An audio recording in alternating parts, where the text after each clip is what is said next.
আসসালামু আলাইকুম। দর্শন বিভাগের ছাত্রছাত্রীদেরকে জানাচ্ছি শুভেচ্ছা এবং স্বাগতম। পাশ্চাত্য দর্শন ইতিহাস আধুনিক যুগ এই কোর্সের একটি গুরুত্বপূর্ণ টপিকস নিয়ে তোমাদের সামনে আজকে হাজির হয়েছে।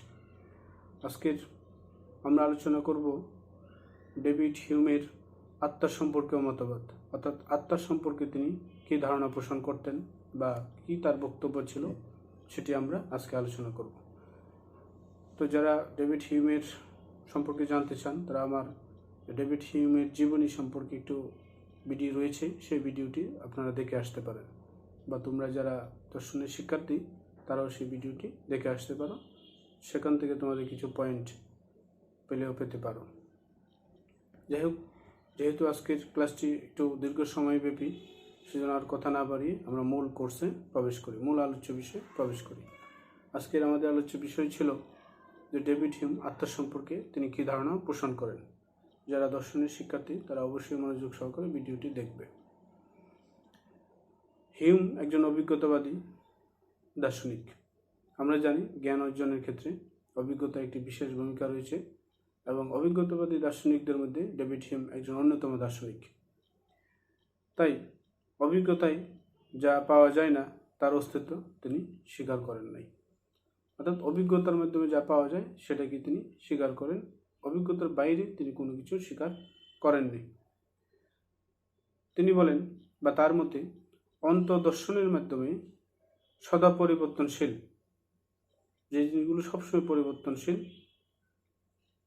সেই পরিবর্তনশীল মানসিক প্রক্রিয়াগুলোকে জানা সম্ভব হলেও মন বা আত্মাকে জানা সম্ভব নয়। তিনি বলতে চাচ্ছেন যে অন্তর্দর্শনের মাধ্যমে সদা পরিবর্তনশীল, যেই জিনিসগুলো সবসময় পরিবর্তন হয়, সেই পরিবর্তনশীল মানসিক প্রক্রিয়াগুলোকে জানা সম্ভব হলেও মন বা আত্মাকে জানা সম্ভব নয়।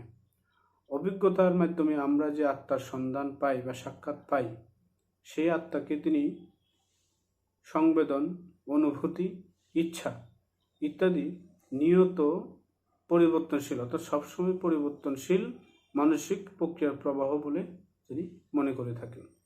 অর্থাৎ অভিজ্ঞতার মাধ্যমে আমরা যে আত্মার সন্ধান পেয়ে থাকি বা সাক্ষাৎ পাই, সেটাকে তিনি আত্মার একটি সংবেদন, অনুভূতি বা ইচ্ছা, এই জাতীয় নিয়ত পরিবর্তনশীল মানসিক প্রক্রিয়াগুলোরই একটি প্রবাহ মাত্র, এটি ডেভিড হিউম বলতে মনে করেন।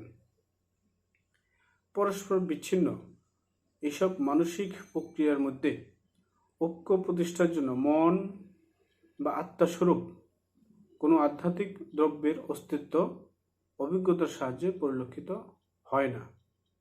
ডেভিড হিউম আরও বলছেন যে পরস্পর বিচ্ছিন্ন এই সমস্ত মানসিক প্রক্রিয়ার মধ্যে কি হয়, ঐক্য প্রতিষ্ঠার জন্য মন বা আত্মারূপ কোনো আধ্যাত্মিক দ্রব্যের অস্তিত্ব অভিজ্ঞতার সাহায্যে পরিলক্ষিত হয় না।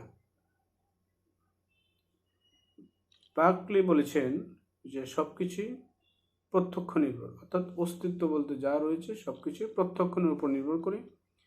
এই ক্ষেত্রে বার্কলির এই বক্তব্যকে ডেভিড হিউম সমর্থন করেছেন এবং স্বীকার করে নিয়েছেন, এবং স্বীকার করে নিয়ে তিনি বলেন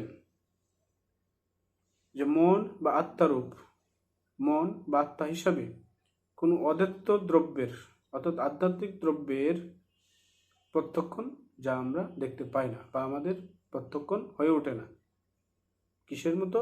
মন বা আত্মার মতন এরকম একটি আধ্যাত্মিক দ্রব্যের অস্তিত্ব আমরা প্রত্যক্ষ করতে পারি না। তিনি বার্কলিকে সমর্থন করেছেন, পাশাপাশি তিনি নিজেও এই কথাটি বলেছেন। লক ও বার্কলি এই দুজনকে ইঙ্গিত করে তিনি আরও বলেন যে কোনো দার্শনিক মনে করেন যে আমরা যাকে আত্মা বলে থাকি তার সম্পর্কে আমরা সবসময় সচেতন, যেটি আমাদের সমস্ত জীবন ধরে অপরিবর্তিত এবং সরল থেকে যায়। কিন্তু হিউম এক্ষেত্রে বলেন যে এমন কোনো ইন্দ্রিয়জ নেই যার থেকে আমরা এই ধারণা পেতে পারি যে এমন কোনো ইন্দ্রিয়জ নেই যা আমাদের সমস্ত জীবন ধরে অপরিবর্তিত থেকে যায়, অর্থাৎ এগুলো ওই যে আগেই বলেছেন যেগুলো হচ্ছে একটি প্রবাহ মাত্র।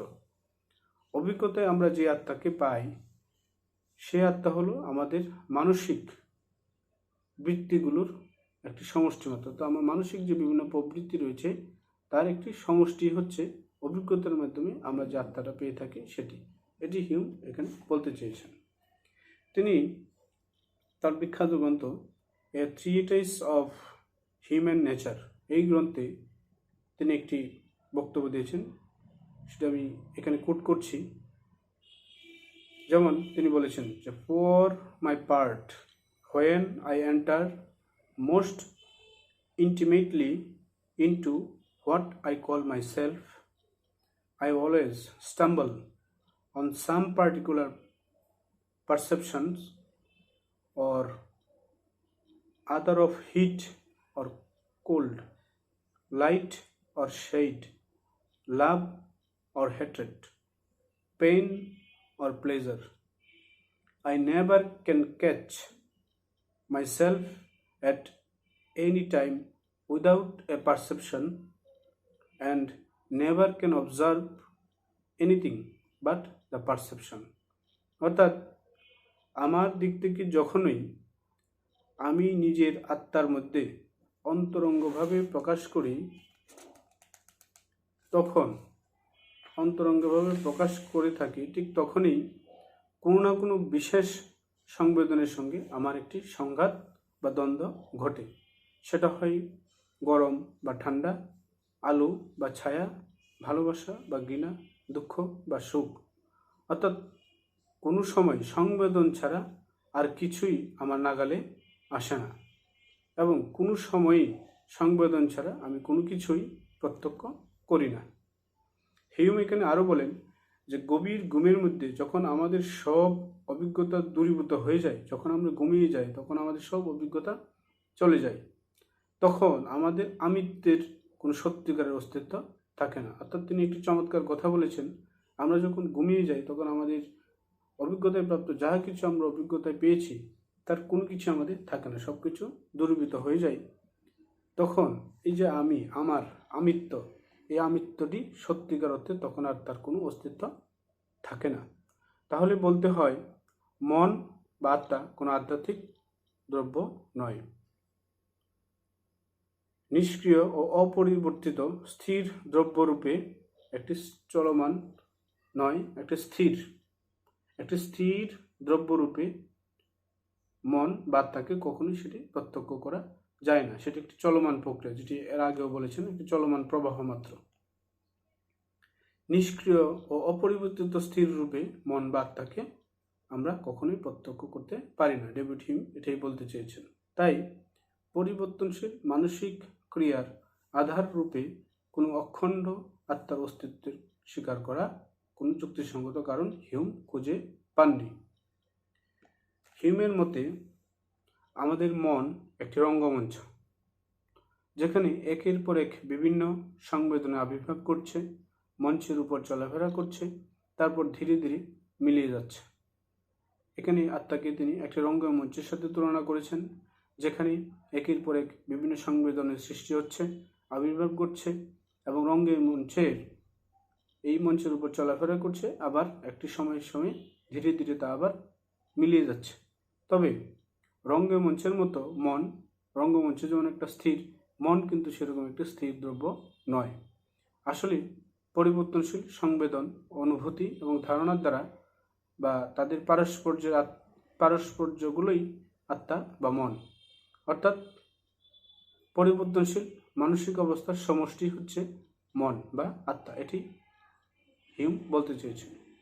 কোনো স্থায়ী অপরিবর্তিত আত্মার ধারণা মনের একটি কল্পনা মাত্র। অর্থাৎ আত্মা বলতে তিনি একটি অপরিবর্তিত আত্মার, একটা স্থায়ী অপরিবর্তিত আত্মার একটা স্থায়ী আত্মার ধারণার একটি কল্পনা মাত্র। এখানে তিনি আরও বলেন, এই গ্রন্থে তিনি আরেকটি কথা বলেছেন, সেটাও আমি কোট করছি, যে no man is anything more than a bundle or a collection of different perceptions which succeed each other with inconceivable rapidity and are in the perpetual flux and movement. অর্থাৎ কোনো মানুষই বিভিন্ন সংবেদনের সমষ্টি বা সংগ্রহ ছাড়া অতিরিক্ত কিছুই নয়। এই সংবেদনগুলো ধারণাতীত দ্রুত গতিতে একের পর এক অনুগমন করে এবং এগুলো নিয়তই পরিবর্তনশীল। অর্থাৎ কোনো মানুষই বিভিন্ন সংবেদনের সমষ্টি বা সংগ্রহ ছাড়া অতিরিক্ত কিছু নয়। অর্থাৎ এগুলো তিনি বলতে যাচ্ছেন যে এগুলো হচ্ছে বিভিন্ন সংবেদনের সমষ্টি। এখানে সাধারণভাবেই একটি প্রশ্ন আসতে পারে বা প্রশ্ন জাগে যে মন বা আত্মা যদি সংবেদনের সমষ্টি মাত্র হয়ে থাকে তবে আমরা কেন মনকে স্থায়ী এবং অপরিবর্তনীয় সত্তা বলে ধারণা করি? উত্তরে হিউম বলেন যে এটা হলো আমাদের একটি কল্পনার কাজ। আমরা স্মৃতি এবং কল্পনার বশবর্তী হয়ে কি করে থাকি? পরিবর্তনশীল এই সংবেদনের মাধ্যমে ঐক্য, সরলতা এবং অপরিবর্তনশীলতা খুঁজে বেড়াই বা খুঁজে পাই, কিন্তু সত্যিকার অর্থেই এরূপ কোনো ঐক্য সম্ভব নয়। এটি হিউম বলতে চাইছেন। এখন আবার প্রশ্ন আসে, স্থায়ী যদি কিছু না থাকে তবে বিচ্ছিন্ন সংবেদনগুলোর মধ্যে যোগাযোগ কিভাবে হবে? অর্থাৎ স্থায়ী বলতে কিছু যদি না থাকে তাহলে এই বিচ্ছিন্ন সংবেদনগুলোকে বা সংবেদনগুলোর মধ্যে কিভাবে সংযোগ স্থাপিত হবে? কে এই বিচ্ছিন্ন সংবেদনগুলোকে একটি ঐক্যসূত্রে আবদ্ধ করেন বা করবে? হিউমের মতে তিনি এই অনুষঙ্গিক 3টি নিয়মের কথা বলেছেন। অর্থাৎ এই ঐক্যে আবদ্ধ করার ক্ষেত্রে হিউম 3টি নিয়মের কথা বলেছেন। তার উত্তরে, এই প্রশ্নের উত্তরে, এই 3টি নিয়মের একটি হচ্ছে সাদৃশ্য নিয়ম, সান্নিধ্য নিয়ম, আর একটি হচ্ছে কার্যকারণের পারস্পর্য নিয়ম। এই নিয়মগুলোর মাধ্যমে এই বিচ্ছিন্ন সংবেদনগুলোর মধ্যে একটি যোগসূত্র স্থাপন করে বলে হিউম মনে করে থাকেন।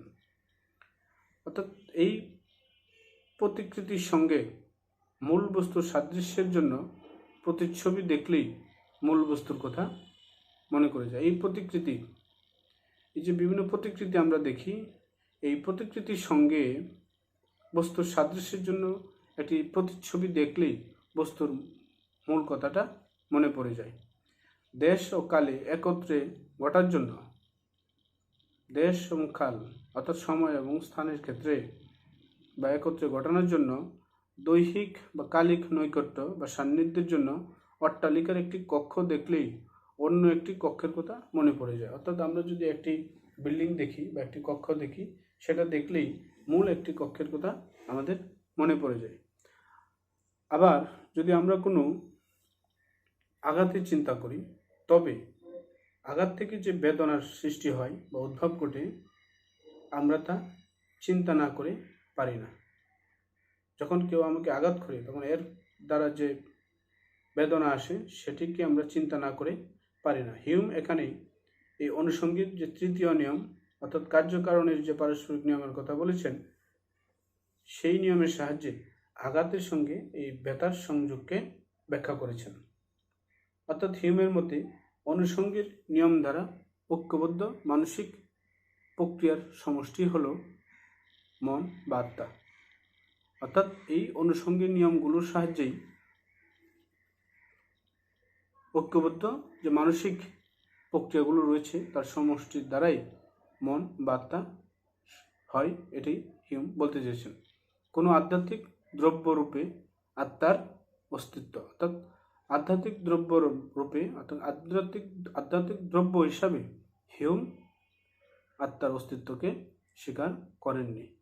তার মতে অপরিবর্তনশীল একটি চেতনা আধ্যাত্মিক সত্তার বা আধ্যাত্মিক আত্মার ধারণার নিছক কল্পনা মাত্র। অর্থাৎ তার মতে অপরিবর্তনশীল অর্থাৎ যেটা পরিবর্তন হয় না, এরকম একটি অপরিবর্তনশীল চেতন আধ্যাত্মিক আত্মার নিছক ধারণা বা কল্পনা ছাড়া আর কিছুই নয়। এটি কল্পনা ছাড়া আর কিছুই নয়। তো এই হচ্ছে আত্মার সম্পর্কে হিউমের বক্তব্য। তো এর সাথে, এই বক্তব্যের সাথে অনেকেই দ্বিমত পোষণ করেছেন, অর্থাৎ হিউমের আত্মার বিপক্ষে অনেকেই সমালোচনা করেছেন। তো আমরা এই সমালোচনাগুলো আলোচনা করলে এই ভিডিওটি অনেক লম্বা হয়ে যাবে, সেজন্য আজকে আর সমালোচনাটা করছি না। পরবর্তী ক্লাসে অর্থাৎ এইটারই আরেকটি ক্লাস হবে, সেই ক্লাসে আমরা ডেভিড হিউমের আত্মার যে সমালোচনা সেটি আমরা তুলে ধরব। তো আশা করি তোমরা যারা দর্শনের শিক্ষার্থী, তোমরা ডেভিড হিউমের আত্মার সম্পর্কে একটি আলোচনা আমি করেছি, জানি না কার কতটুকু বুঝতে সক্ষম হয়েছ, তবে আশা করি মনোযোগ সহকারে দেখলে শুনলে বুঝতে পারবে। যারা শিক্ষার্থী তারা অন্যান্য বই ঘাটাঘাটি করলে বিষয়টা আরও ক্লিয়ার হয়ে যাবে। তো পরবর্তী যারা দর্শনের শিক্ষার্থী অনার্স দ্বিতীয় বর্ষের, তারা আমার ইউটিউব চ্যানেলের এখানে কমেন্ট করে জানাবে যে তোমরা সমালোচনাটি দরকার কিনা। যদি তোমরা দরকার মনে করো তাহলে আমি পরবর্তীতে এই সমালোচনার উপর ভিত্তি করে আরেকটি ভিডিও তোমাদের সামনে নিয়ে হাজির হব, এবং তোমরা ভিডিওটি দেখে বুঝছো কিনা সেটাও আমাকে কমেন্টে জানিয়ে দেবে। তোমরা ইউটিউবের কমেন্টে যে কমেন্ট করবে, ফেসবুকে পেজে নয়, ইউটিউব চ্যানেলের কমেন্টে তোমরা আমাকে জানাবে যে আজকের এই ক্লাসটি কেমন হলো এবং সমালোচনা তোমাদের প্রয়োজন আছে কিনা। যদি প্রয়োজন না থাকে তাহলে আমি আর আপলোড করব না। যদি তোমরা প্রয়োজন মনে করো তো ওখানে আমাকে লিখে জানাবে। আমি পরবর্তীতে এই ডেভিড হিউমের আত্মার যে সমালোচনা রয়েছে সেটি নিয়ে আরেকটি ভিডিও করব। তো সেই পর্যন্ত তোমরা ভালো থেকো, সুস্থ থাকো। আজকে এই পর্যন্তই।